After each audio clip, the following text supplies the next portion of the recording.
Together we can show the world what we can do. You are next to me and I'm next to you.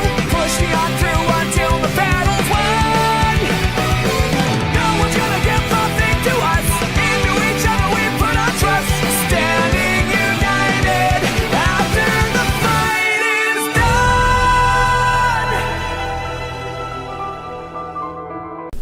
Yo, what's going on, guys? It's me, the Ninja Fury here. Time for another exciting review of the one and only One Piece Greatness, episode 853. It feels so good to be back after a long week of no episode and no new chapter, mind you. We're finally back into the One Piece Greatness once again. Monkey D. Luffy right here. I guess I forgot to use it for my other intro. That was kind of weird. Anyway, so with this episode, not really a really long review, but just getting to the basic fact. But this is very, very important. Understand why Big Mom is the most devastating Yonko out of the entirety. The Emperors are, why she is top tier for Yonko status reasons.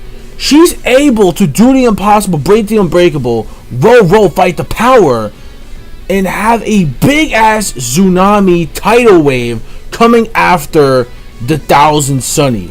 Bro, that is really impressive. I remember actually reading that in the manga when I did a live reaction to that chapter. Holy shit, man. Yo, that was insane. Like, the way this whole thing was, like, with the giant uber wave, like, yeah, like, it was huge. It was a massive, huge tidal wave. And with the wave, pretty much, was basically about to drown over, the Straw Hats of the company. But Jinbei is like, you know what? Let's just go to the actual green room route of the actual waves itself. Good thinking. So basically, that's what they did. And now actually, at first I didn't really believe it. However, thanks to the way that Jinbei was steering the ship, I love the way he just grabbed the helm and he grabbed like the mask like with that, because obviously Jinbei is a fisherman and he's able to survive certain currents of the ocean, even if it's like a simple thing like the wave like that. So honestly, it's pretty much simple for Jinbei to actually do. But of course, the Straw Hats were just unbelievably nervous, and if it wasn't for him and the ship itself being just as strong as it is, then they wouldn't be able to survive it. And I actually did really like the way they did this in the anime compared to the manga, where in the manga how it was like really super quick how they did it, but in the anime I just like the effects with like the green like little like mist like coming around like at the bottom of the sea. That was cool. I really did enjoy that scene a lot. That was actually really amazing just to see that scene. So after that though, we see like them, they were worried at first, but then all of a sudden they were able to actually ride through the waves. We are riders on a mission, action pack, something, rocket power. Pretty much you get it. It's all rocket power. Then meanwhile, we got my main man, Mr. Charles Barkley, Charlotte Katakuri, Mr. Slam Jam, aka versus Monkey D. Luffy. So we have that fight still continuing going on, and we just see once again Katakuri dominating for a reason. He is top commander for a reason, for over $1 billion bounty. Even though clearly I know I don't really basically judge on actual berries or the money or the amount itself. I don't judge because obviously because of that you don't know. Here's the thing. You don't possibly really know. So it does kind of explain it. Obviously you don't really know. So makes perfect sense that you can't possibly know that like something with that is truly worth that bounty. And Katakuri shows he is definitely no threat when it comes to that bounty alone. He is just like the full-on package. That's pretty much how he is, and it's fucking it's crazy, man. He's able to predict Luffy's movements, and then we have that one where it's like some mochi feet growing on. Like he had the kick, and I'm like, yeah, like just Luffy getting completely fucked, obviously. So second win, which is the reason why Katakuri shouldn't lose. He shouldn't. But I'm not gonna spoil it for the anime viewers because obviously, yeah. But still, like, oh my god. So we have that going on, and what's happening is that Luffy gives a command for the Captain Orders to break all the mirrors possible, even if Frankie or whoever, tries to skull us later.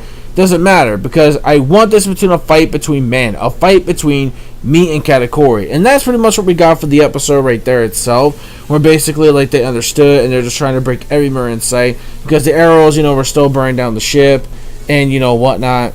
Meanwhile, on the other side, though, we have Pudding and we have Sanji, and they're already still basically doing the cake for Big Mom. And unfortunately, that pretty much, that's still going on right now. And it looks like things might be going quite well. And by the way, this whole running thing, this whole running gag between, that as well. Okay, that was getting a little bit old, I will admit that. Still. Overall, yeah, so that's pretty much it, though. So, basically, that's really what we got for the episode. Honestly, it felt like we sort of moved along, but not really as much. I will say this, though. The animation for this week's episode was just absolutely incredible. I love the animation for this week's episode. This week's episode had some really great animation. Surprisingly for Toei, that's a shocking thing, isn't it? That it has some really awesome looking animation for this week's episode. Everything was smooth. It looked pretty damn solid. It looked really damn good. So when it comes to the giant Uber wave itself, again, while it seemed like, I think in the manga version it was a little bigger, even though this one was, still giant Uber, still crazy as hell. This one, it's big. It's pretty large, but not large enough. Like, it was like in the manga. But here, it didn't really seem as huge as I thought it would be.